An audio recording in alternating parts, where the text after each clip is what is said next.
Assalamualaikum, salam literasi, putu buku. Pada kesempatan kali ini saya ditemani satu buku Cermin Postkolonial.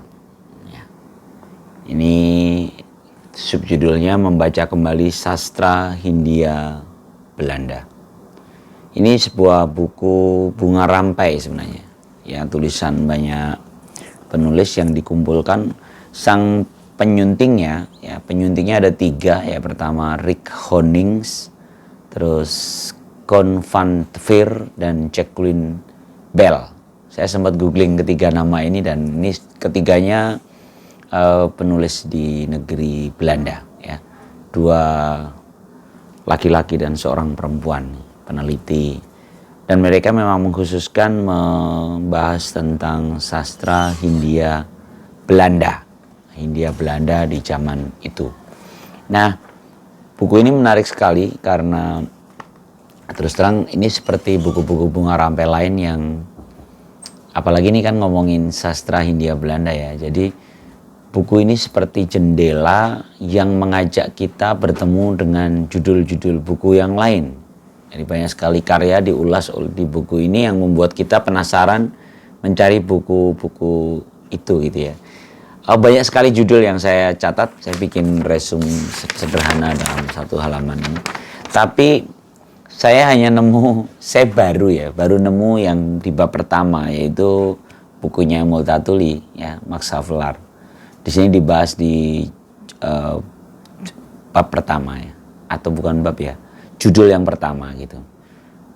Selanjutnya banyak sekali cerpen dan novel, ya, dalam beberapa masih dalam bahasa Belanda, tapi di sini disajikan ulasannya oleh para penulis, ya. Penulisnya kan banyak ini karena sebuah bunga rampai, ya. Seperti biasa ini putu buku, bukan beda buku secara serius, gitu. Ini hanya membahas apa yang saya pikirkan dan apa saya rasakan setelah saya berinteraksi dengan salah satu buku, ya. Malam ini buku Cermin Postkolonial. Covernya menarik, ya. Kalau teman-teman lihat, ini sebuah foto tempo dulu dengan dua wanita yang bercermin, dan gaya zaman dulu banget, masih disanggul.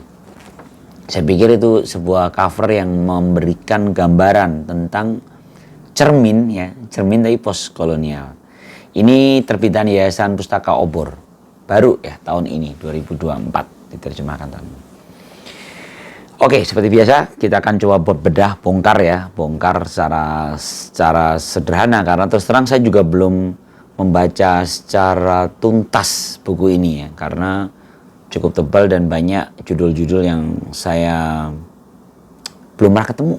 Bukunya sama sekali belum pernah ketemu. Jadi benar-benar cuma baca ulasan novel dan cerpennya, gitu.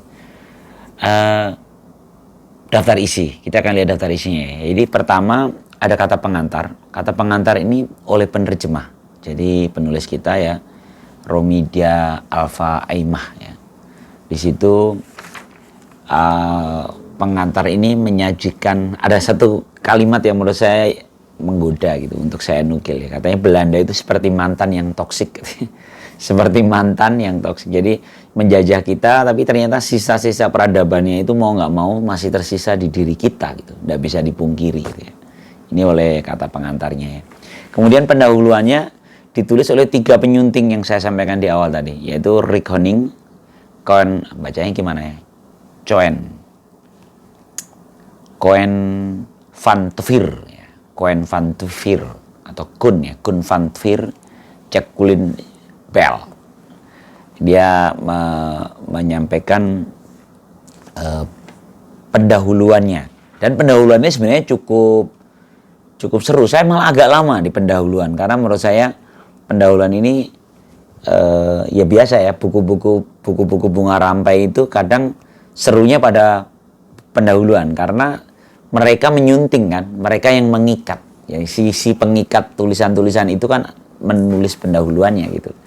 Nah, di pendahuluan itu disampaikan tentang sastra Hindia yang kalau tadi kata Romidia Alfa Aimah, ya, di kata pengantar seperti mantan yang toksik. Kalau di pendahuluan ini oleh tiga peneliti, tiga tiga apa ya namanya, penggiat literasi di Belanda ya, tiga akademisi di Belanda ini menyebutkan sastra India ini seperti anak tiri dalam sastra Belanda. Jadi tetap aja mau nggak mau ini adalah bagian dari sastra Belanda karena ditulis oleh orang-orang Belanda yang tinggal dan mengambil inspirasi dari tanah India Belanda, ya artinya itu Indonesia. Nah, di situ dia menyampaikan isinya itu. Jadi isinya sastra Belanda itu kalau versi di pendahuluan ya, ini pertama refleksi, makanya disebutnya cermin postkolonial ya. Ini refleksi, sebuah gambaran pantulan gitu ya. Kemudian juga mengambil identitas kebangsaan. Nanti seru banget di dalam buku penulisnya ini menuliskan beberapa karya-karya yang ternyata mereka merasa memiliki Indonesia, merasa memiliki Indo kalau tanda petik ya, sering disebutnya Indo, Hindia Belanda. Seperti apa gaya mereka membaca itu. Ini jadi menarik juga karena ini tema sekarang lagi seru ya.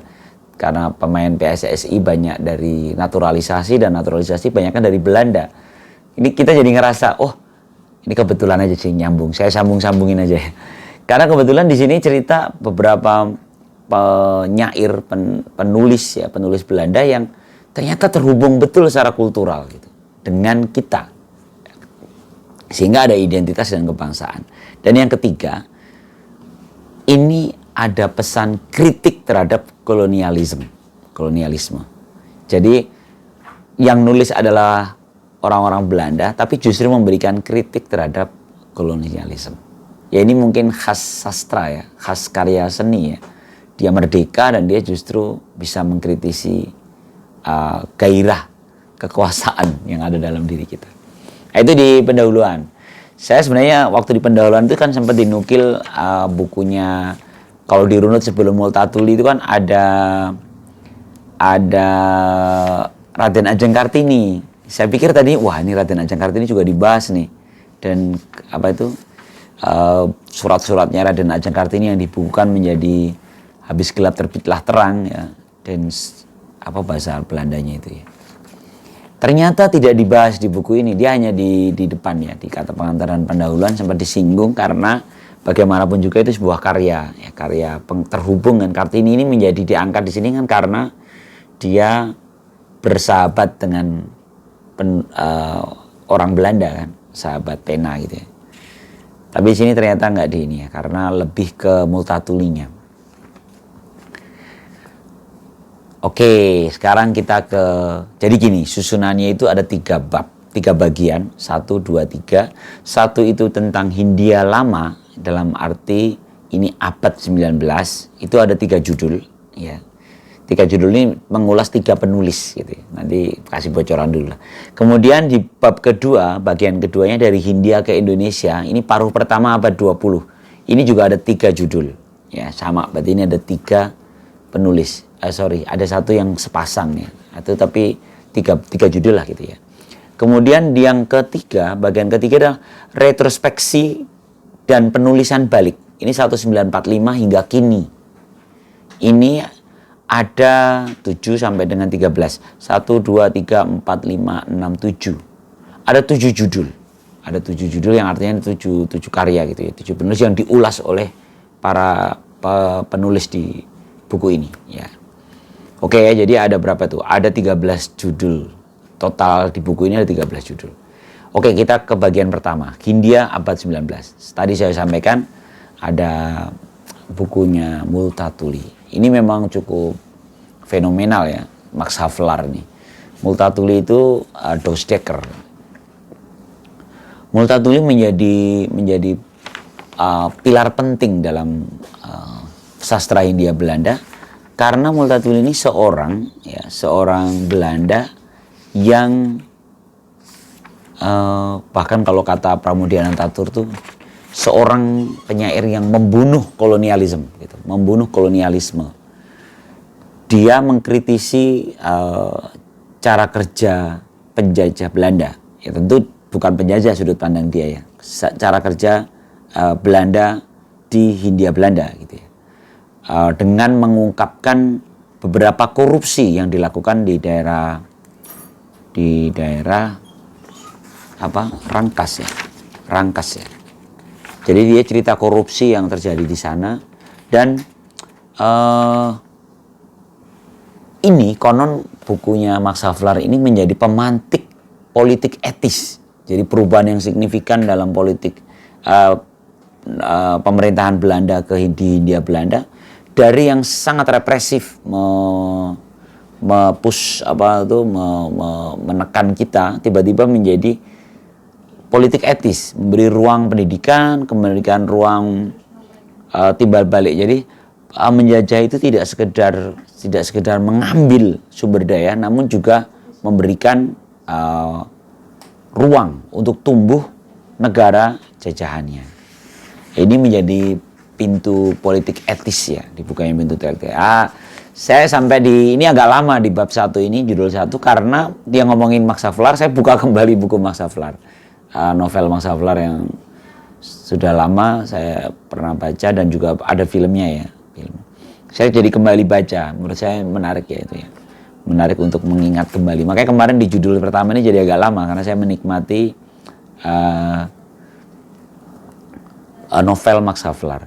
Oh ya, kejadiannya di Bupati Lebak ya, Bupati Lebak. Jadi Multatuli mengangkat korupsi di Bupati Lebak. Jadi kerja Rodi itu ternyata tidak sekedar bagaimana Belanda menekan kita, tapi ada koruptor yang di dalam pribumi sendiri ya, pemerintah lokal pribumi yang sebenarnya mengambil keuntungan dari penjajahan Belanda. Oke, itu judul pertama.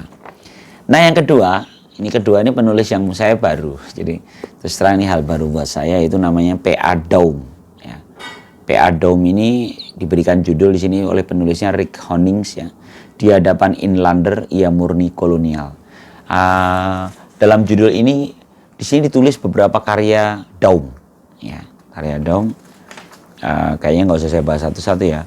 Saya sih menikmati sekali uraiannya dan perkembangan tulisan Daum. Jadi dari sudut pandang seorang Belanda di Indonesia sampai dengan akhirnya tadinya dia menganggap pribumi ini sebagai othering gitu, lian. Jadi kaum lian, kaum yang berbeda gitu ya. Tapi perlahan-lahan di karya-karyanya itu semakin dalam. Dia ceritain tentang babu, tentang guna-guna, tentang ilmu hitam ya, tentang seorang keturunan Arab ya, Abu Bakar ya, tentang nomor 11 itu, tentang pil nomor 11. Ini aku penasaran nih, kayaknya kalau ada difilmin atau jangan-jangan pernah difilmkan ya. Menurut saya ceritanya menarik ya, berita PM Daum ini. Jadi sudut pandang Belanda, tapi memandang kita, memandang lingkungan di Hindia Belanda.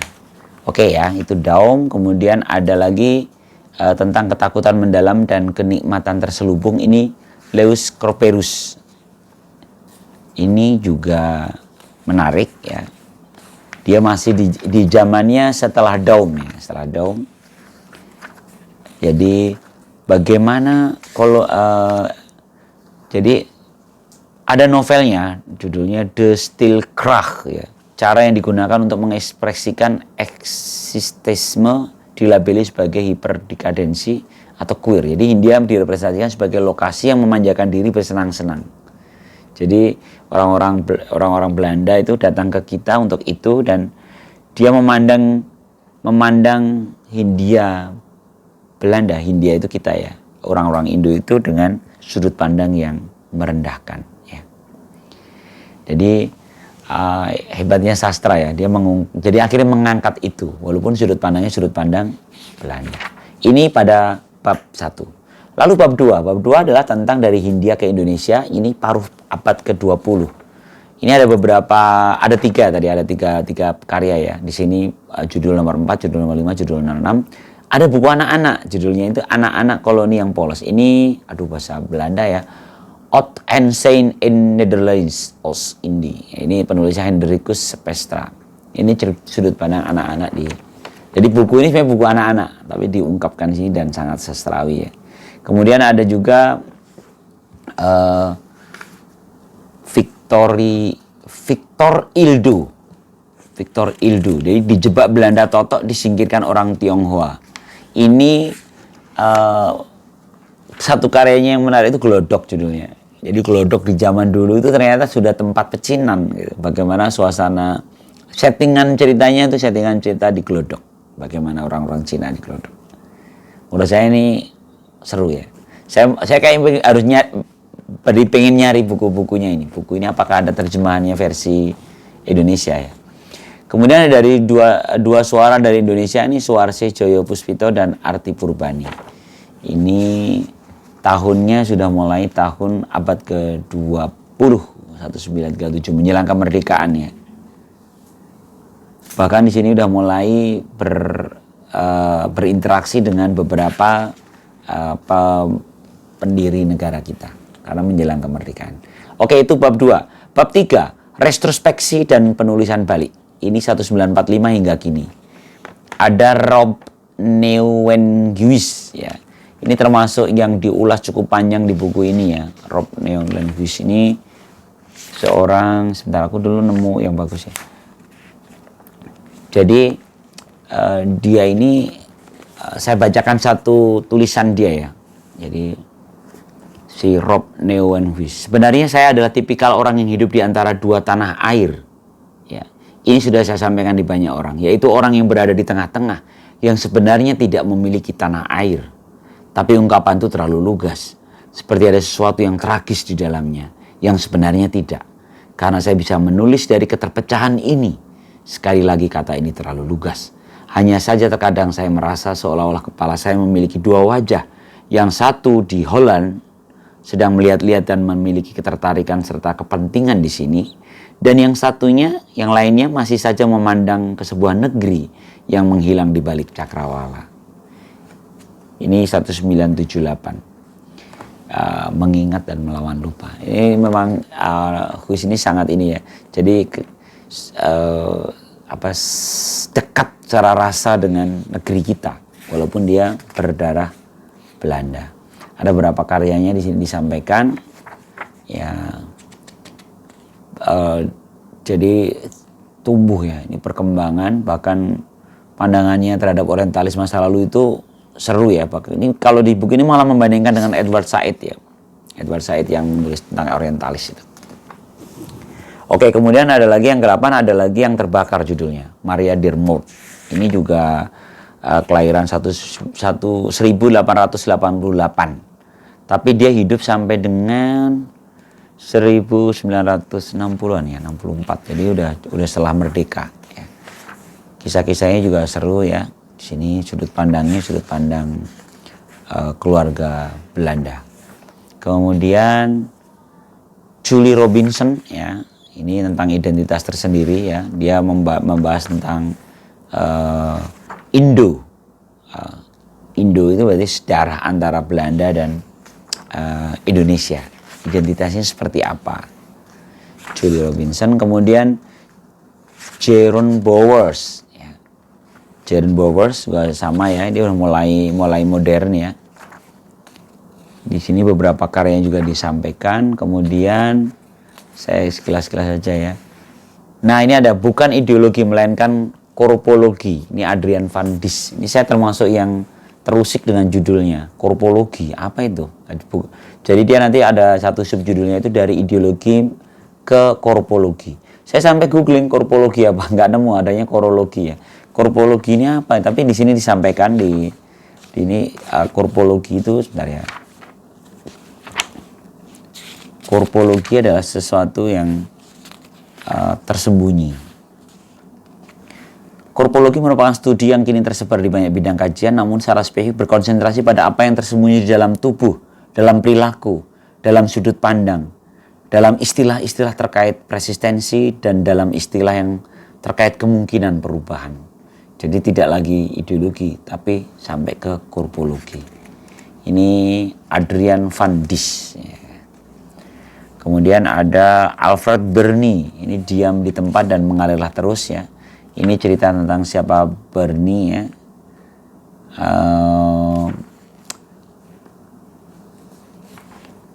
Dia membayang ya sama tema-temanya. Dia dekat dengan Rob Neuwenhuis dan Alfred Burney yang tadi sebelumnya.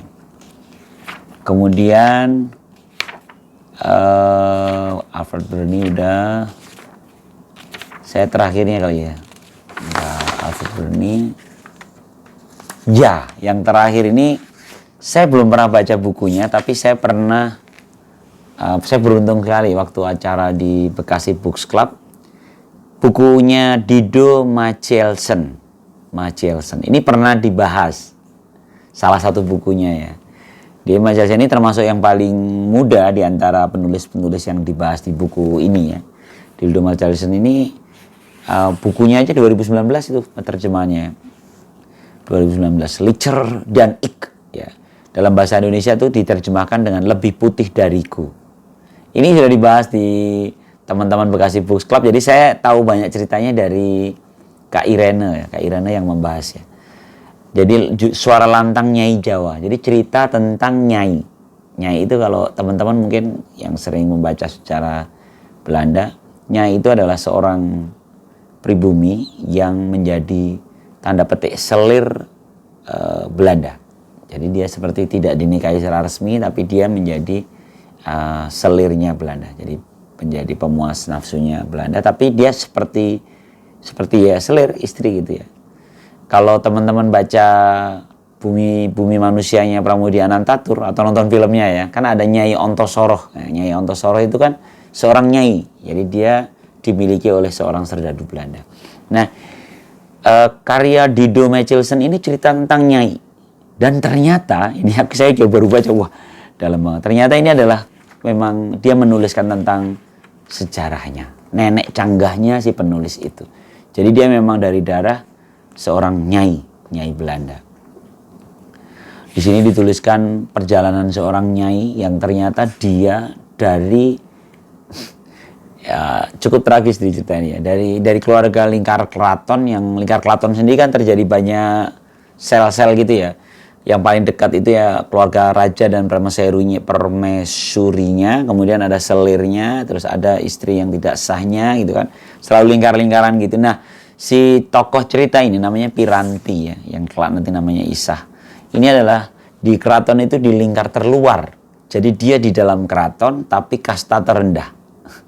Karena dia tertekan dengan perlakuan para kakak-kakaknya yang secara tanda petik darah keturunan lebih baik dari dia menjadi berniat kabur. Terus akhirnya kabur keluar ya. Dia menggoda beberapa laki-laki untuk bisa keluar dari keraton, dan di keluar keraton akhirnya dia jadi nyai gitu. Yang tragisnya setelah jadi nyai pun dia ternyata kan baru tahu menjadi istri seorang Belanda itu, toh nyai itu bukan istri dalam petik resmi kan. Dia akhirnya menjadi nyai yang hanya menjadi semacam selir, dan bahkan ketika Belandanya keluar, dia akhirnya menjadi babu. Yang tragis lagi adalah dia punya anak dan dia menjadi pembantunya atas anaknya yang tidak bisa dia anggap sebagai anak. Nah, itu waduh drama di buku itu. Saya belum baca bukunya tapi udah merasakan ceritanya karena ikut dibedah bukunya. Dan saya pikir ini menjadi menarik oleh penyunting buku ini. Dituliskan cerita tentang Dido Machielsen ini justru di akhir, karena ini paling akhir-akhir ya. Betapa di dalam interaksi Belanda dengan Indonesia, ya, dengan bangsa kita ini sudah menjadi satu budaya tersendiri, sudah menjadi satu kalau dari sudut pandang sastra menjadi sastra tersendiri, sastra Hindia Belanda, karena ada kehidupan di sana, ada budaya yang saling berinteraksi dengan kekhasan nggak lagi Belanda, bukan juga Indonesia gitu. Jadi dia antara Belanda dan Indonesia yang berkelindan menjadi karya sastra yang oleh penyunting diceritakan dalam buku ini, dalam Bunga Rampai buku ini. Menurut saya ini sebuah karya yang bagus, yang seru ya, bisa membungkus satu warna dalam satu jenis sastra, yaitu sastra Hindia Belanda. Saya pikir teman-teman, saya rekomendasikan kalau ingin mengenal sastra lebih luas, buku ini menjadi buku yang menarik. Dan tadi ini buku seperti jendela, ya, jendela yang dengan membaca satu buku ini kita diajak berpetualang di buku-buku lain. Saya belum ketemu bukunya, tapi saya seperti tahu isi-isi cerita di buku itu. Jadi tergoda untuk mencari, mengkoleksi buku yang ada judulnya disebutkan di buku-buku ini. Oke, terima kasih. Salam literasi. Assalamualaikum warahmatullahi wabarakatuh.